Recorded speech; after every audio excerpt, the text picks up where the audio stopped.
When you pool together the results from 6 clinical trials, all 6 that have been published to date, including trials conducted by our colleagues. And then I'm going to ask you all a question. By show of hands, how many of you all have been asked a question before? OK, great. I'm seeing some hands. And again, I have nothing here. Remember when TED Talks were the place for groundbreaking ideas? When you could watch a talk and feel like your mind had been expanded in ways you never expected? Well, something changed. TED, once a symbol of intellectual curiosity, now feels more like a performance stage for pop intellectualism than a platform for genuine learning. TED started in 1984 as a conference about technology, entertainment, and design, hence the name. It quickly became the go-to stage for the world's most brilliant minds to share revolutionary ideas. From scientific breakthroughs to world-changing innovations, TED Talks once had a magic that kept audiences hooked. But in recent years, TED has lost its edge. The talks feel repetitive, over-rehearsed, and often lack real substance. Critics argue that TED has become elitist, commercialized, and obsessed with entertainment value over depth. Others claim the short 18-minute format dumbs down complex ideas to the point of oversimplification. And then there's the rise of pseudoscience creeping into TEDx events, damaging its credibility even further. So, what happened? How did TED go from thought-provoking to eye-roll-inducing? Stick around, because the truth behind TED's decline is even worse than you think. TED used to be about ideas worth spreading. Now it feels more like ideas only the elite can afford. Let's talk about the insane ticket prices first. Want to attend the main TED conference? That'll cost you $10,000. Yes, you heard that right. 10 grand just to sit in a room and listen to talks that will be available online for free later. Even a standard TED membership, which grants access to events and networking, costs thousands of dollars. What started as a platform for sharing knowledge now caters to wealthy insiders, corporations, and influencers. Then there's the issue of exclusivity. TED has become less about the best ideas and more about who's connected enough to get on stage. Some speakers are handpicked based on status rather than the merit of their ideas. Meanwhile, lesser-known experts, who may have truly groundbreaking insights, often get overlooked in favor of celebrities, Silicon Valley elites, or polished motivational speakers. TED has also turned into a branding machine. It's no longer just about ideas. It's about selling an experience. Conferences feel more like high-end networking events rather than spaces for open intellectual debate. Sponsorship deals and partnerships with massive corporations raise questions about bias and influence. Are TED speakers chosen because they have the most important ideas, or because they fit within TED's marketable feel-good image? And let's not forget TEDx, the local spin-offs of TED. While TEDx allows for more voices to be heard, it has also diluted the brand. Some TEDx events are well curated, but many feature mediocre speakers, unverified claims, and even outright pseudoscience. The lack of oversight has led to a flood of questionable content under the TED name. At this point, TED doesn't feel like a democratic exchange of knowledge anymore. It feels like a club for the privileged, where ideas are packaged and sold rather than debated and challenged. And speaking of packaging ideas, next, we're diving into one of TED's biggest flaws: how it oversimplifies complex topics to the point of absurdity. One of TED's biggest selling points is its 18-minute rule, a short, digestible format designed to make big ideas accessible. But here's the problem. Some ideas shouldn't be compressed into bite-sized entertainment. Think about it. Can you really explain quantum mechanics, climate change solutions, or the intricacies of human consciousness in under 20 minutes? Of course not, but TED Talks try anyway, often reducing complex ideas into shallow, overly simplistic narratives that leave out important nuances. The result? Talks that sound inspiring, but lack real depth or intellectual rigor. Take Malcolm Gladwell's famous TED Talk on choice, happiness, and spaghetti sauce. It's entertaining, sure, but does it provide deep insight into human decision-making? Or is it just a well-crafted anecdote wrapped in a catchy narrative? Many TED speakers follow this formula: start with a quirky story, add a surprising twist, and finish with an emotional punchline. The structure works, but it often prioritizes style over substance. The biggest issue?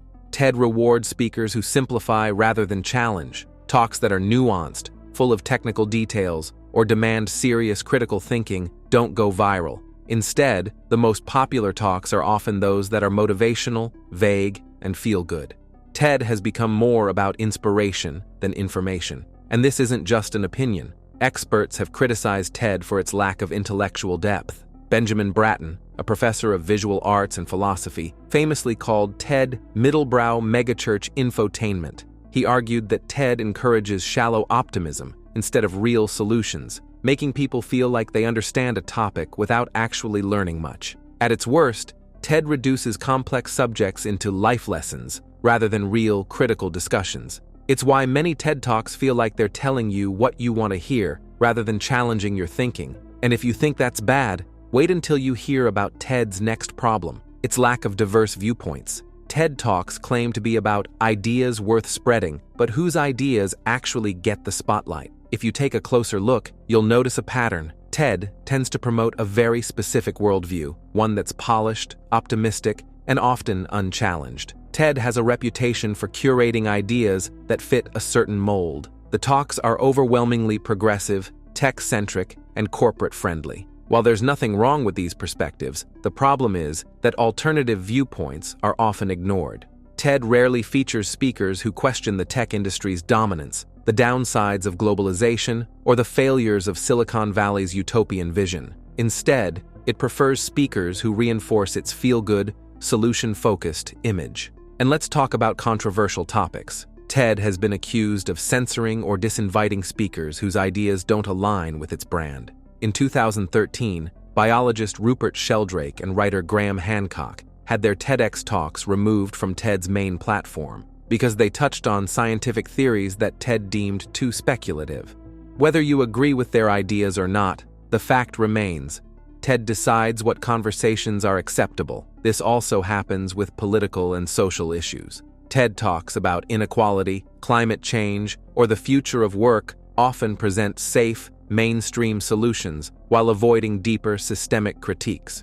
You're more likely to hear a talk about mindfulness in the workplace than one about unionizing against exploitative labor practices. TED loves innovation and disruption, but only the kind that doesn't challenge powerful interests. And then there's the issue of diversity, not just in terms of race or gender, but in thought. While TED has made progress in showcasing speakers from different backgrounds, it still tends to favor Western, academic, and corporate elites over grassroots activists or unconventional thinkers. If TED is truly about spreading ideas, shouldn't it welcome a wider range of perspectives, even the uncomfortable ones? But TED's problems go beyond just curation.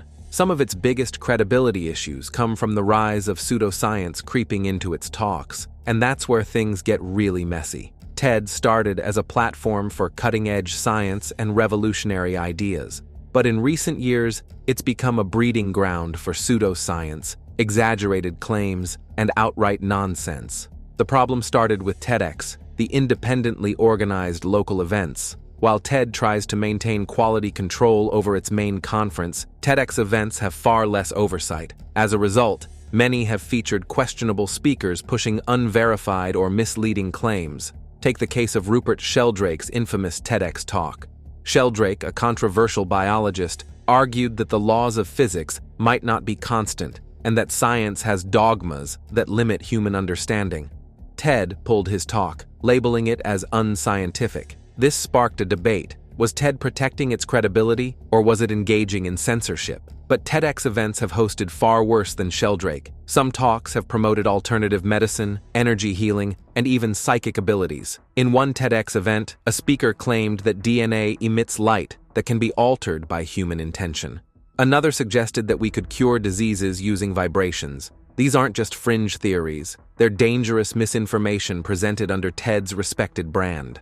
Even TED's main stage isn't immune. Some of its most popular talks have been criticized for overstating scientific findings or misrepresenting research. Neuroscientist Molly Crockett, for example, gave a TED talk about the effects of oxytocin, the so-called trust hormone. Later, other scientists pointed out that her claims were oversimplified and lacked real scientific backing.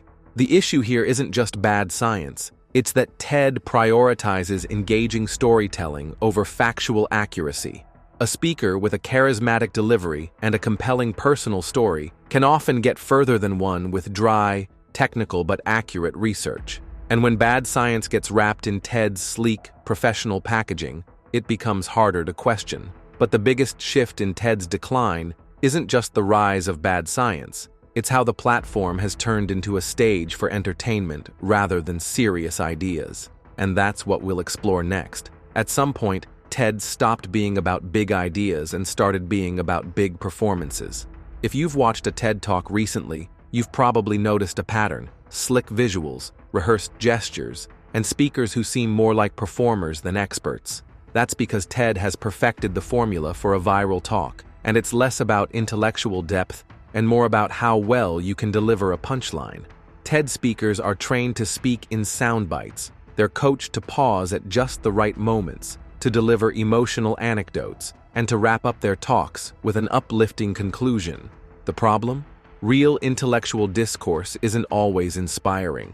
Some of the most groundbreaking ideas in history were messy, complex, and required serious debate. But TED doesn't want debate. It wants digestible inspiration. Take a look at some of TED's most viral talks. They tend to be motivational, personal, and feel-good.